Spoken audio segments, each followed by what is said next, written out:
15 minutos e um café. 2 convidados, um tempo limitado, um café e reflexões livres sobre práticas, teorias e pedagogias em forma de conversa.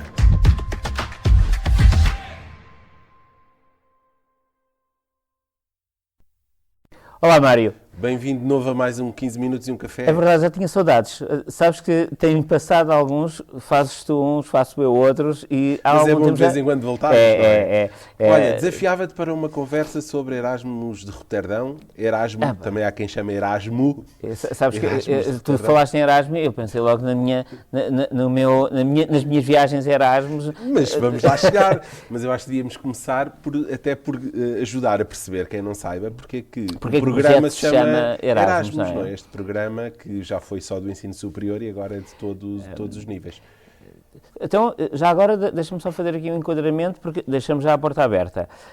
Atualmente, aquilo que nós conhecemos como projeto ou programa Erasmus, chama-se na realidade programa Erasmus+, ou Erasmus Plus, e ele, no fundo, ao longo destes anos, foram sendo vários os projetos.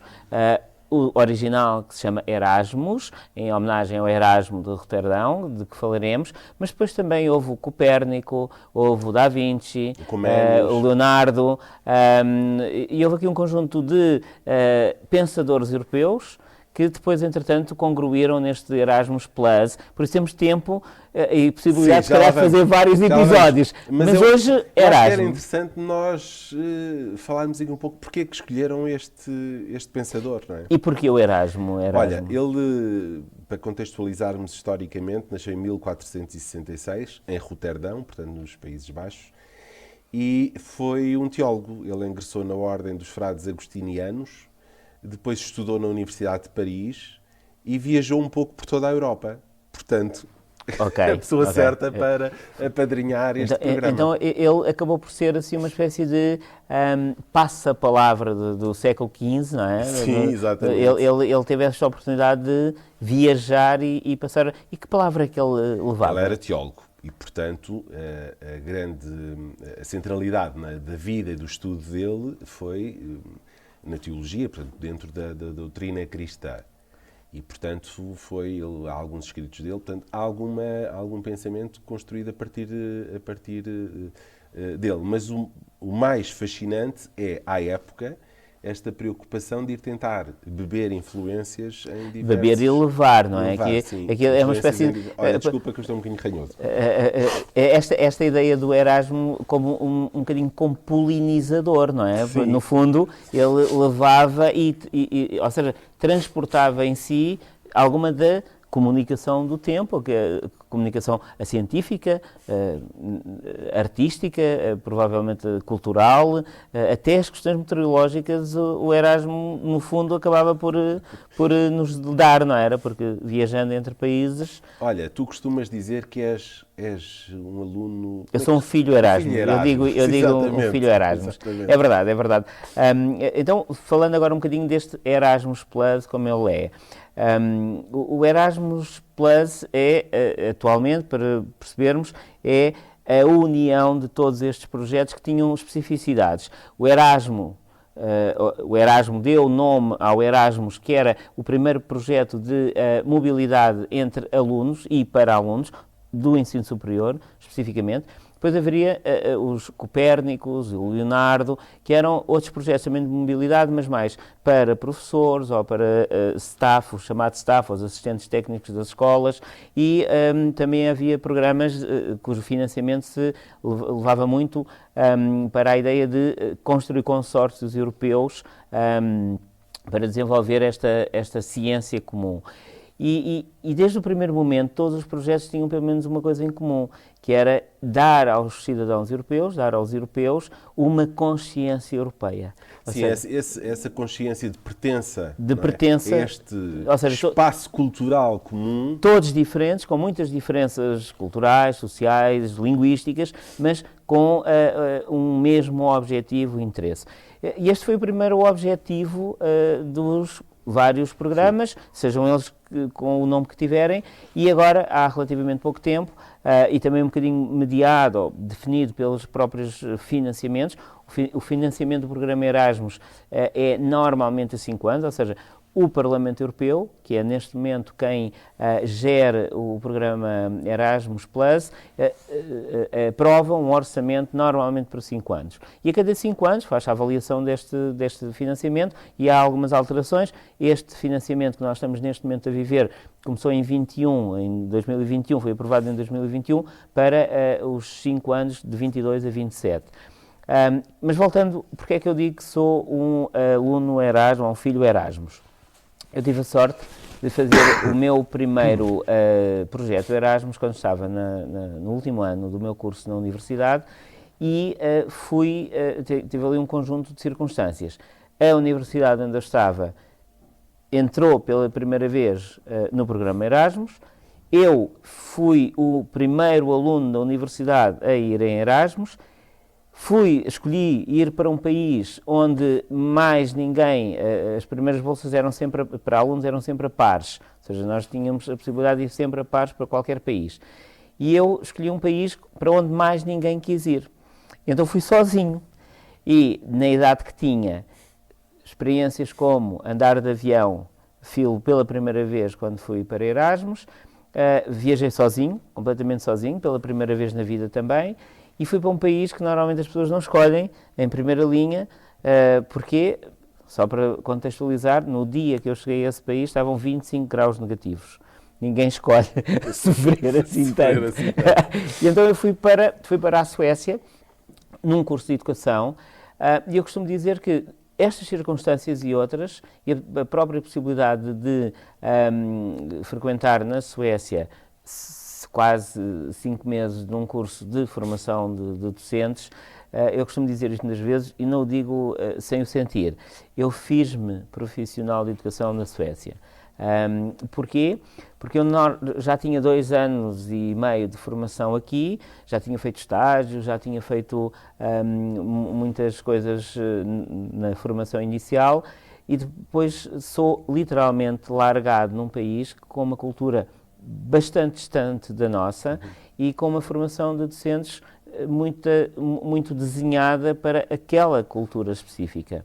Eu dou muitas vezes estes simples exemplos. Eu tinha feito estágios aqui em Jardim de Infância e nós, nos jardins de infância, naquela altura, muitos ainda se continua, por exemplo, os alunos comem na escola.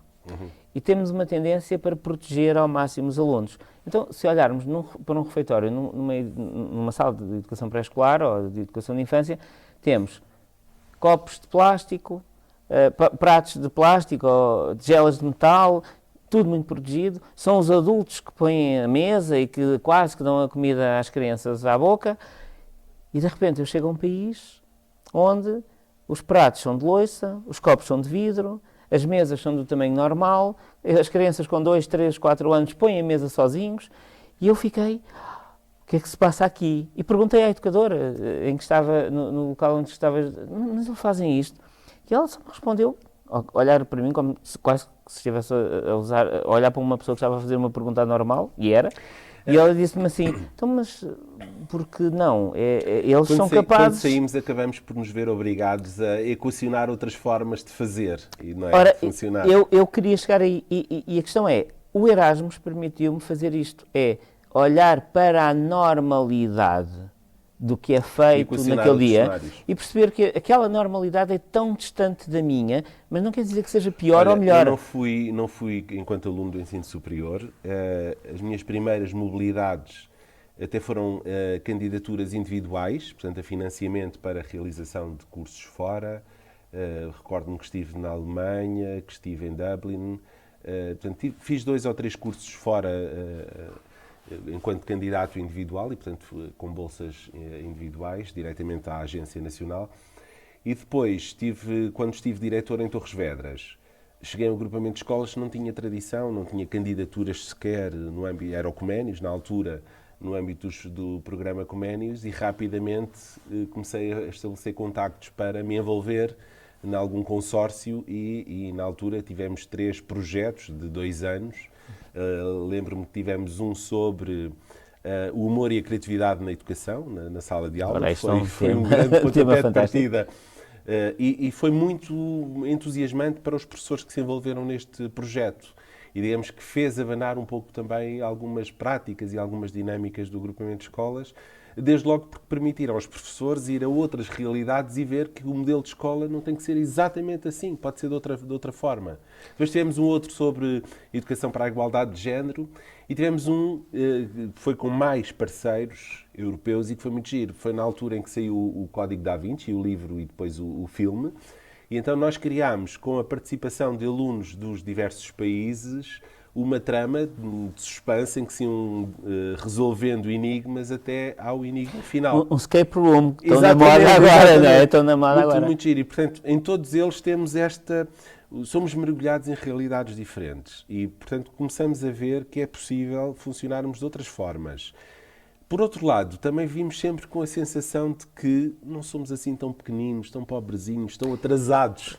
Não é que às vezes, Portugal. Esse é muito um foco. Aquilo que tu estavas a dizer, que eu tinha dito quando começaste, que é, somos diferentes. Ou seja, eu acho que a palavra aqui é a diversidade. Somos diferentes. Não somos melhores, não somos piores, fazemos as coisas de uma forma diferente. Aquela cultura de somos os coitadinhos e achamos que os nossos comboios são piores, o metro é pior, as escolas são piores, tudo pior.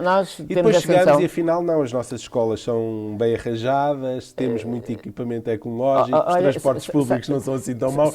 Sabes que eu sobre esta questão dos transportes que estavas a dizer, há uns anos, não muitos, falava com um colega que tinha ido em Erasmus e tinha experimentado um comboio para a cidade onde tinha de ir. Voou até uma determinada cidade, depois foi de comboio para outra cidade. E ele dizia assim, era um país teoricamente mais atrasado do que nós, da Europa. Aquilo fantástico, aquilo um comboio espetacular, a 300 km/h e nem sequer era TGV, dizia-me ele. E eu depois disse assim, tu já viajaste em Portugal no Alfa? Nunca andei. Ou seja, sim, até o Intercidades andados em tal. A questão é, muitas das vezes nós também vamos ver aos estrangeiros coisas que nem experimentamos cá. Por isso, às vezes comparar também não é positivo nesta perspectiva. Sim, mas muitas das vezes porque cultiva-se esta ideia. Mas cultiva-se esta ideia. Estamos muito atrasadinhos, muito na cauda e depois vamos ver e não estamos assim. Não, então... e eu posso dizer-te, nos últimos anos, tenho tido a oportunidade, mas também tenho tido a oportunidade porque procuro. Antes de dizer o que eu ia dizer, vou dizer o seguinte. Hoje em dia, há um conjunto de possibilidades que o próprio programa Erasmus concede, seja aos individuais, como tu dizias, continua a haver a possibilidade de nós nos candidatarmos individualmente, os estudantes do ensino secundário, os estudantes do ensino básico, os estudantes do ensino superior, podem candidatar-se individualmente a vários programas dentro do programa Erasmus+. Depois temos também a possibilidade, os próprios professores, aquilo que é uma figura que no Erasmus está muito bem definida, que é, em inglês, a palavra job shadowing. A ideia seria fazer uma espécie de trabalho sombra, não é? Estar na sombra a ver como é que se faz. E há esta possibilidade também, por exemplo, para professores, para técnicos. E dentro ainda do Erasmus há a possibilidade de nós termos a possibilidade de usarmos uma plataforma específica que é a Salto.net, que é... estás a revelar o segredo. É uma plataforma que permite que qualquer docente se candidate de forma autónoma a programas, a cursos pré-definidos, sem custos para essa frequência. Isso para dizer que há um conjunto enorme de coisas antes de chegar aos tais projetos de escola, que são, no fundo, consórcios para pesquisar, desenvolver... Olha, quando cheguei ao agrupamento em 2019, este agrupamento também não tinha história. Também não tinha história. Portanto, há aqui até um paralelismo com a minha experiência anterior. E quando te mobilizei para seres coordenador de projetos, queria, por um lado, que os projetos que temos em desenvolvimento falassem uns com os outros e que rentabilizássemos recursos, atividades, etc. Mas também tinha muito esta ambição de que conseguíssemos envolver-nos nestas dinâmicas. E neste momento já temos uma série de professores que candidataram-se e fizeram cursos nas mais diversas áreas com esse financiamento individual através da agência, nem passa pela nossa contabilidade. E depois tivemos esta acreditação como entidade Erasmus. Começámos a participar. com professores e este ano, pela primeira vez, com um grupo de alunos. Até podemos depois refletir um pouco sobre essa experiência. Mas é curioso como, de repente, começámos a receber N contactos de parceiros que querem fazer projetos connosco, até de outros âmbitos que não têm nada a ver com o financiamento Erasmus, não é? Noutros programas de financiamento. E como nos começaram a querer vir visitar também. Para vir ver como é que nós nos organizamos e funcionamos. Ou seja, trouxe todo um dinamismo ao agrupamento de escolas muito interessante. Eu devo dizer-te uma coisa, e observando um bocadinho este nosso percurso enquanto agrupamento, há uma coisa que eu tenho sentido, que é uma percepção, é mais uma percepção do que propriamente um dado validado, que é, nós portugueses temos uma coisa, em termos culturais, temos uma coisa que muitos dos outros colegas de outros países não têm. Nós levamos sempre Portugal connosco. E eu acho que quando levamos Portugal connosco e somos tão expressivos a falar de nós e a falar do que fazemos e do que queremos aprender, isso cria também nos outros um certo interesse de saber mais. Tivemos a sorte, aqui no agrupamento, quando começámos a fazer estas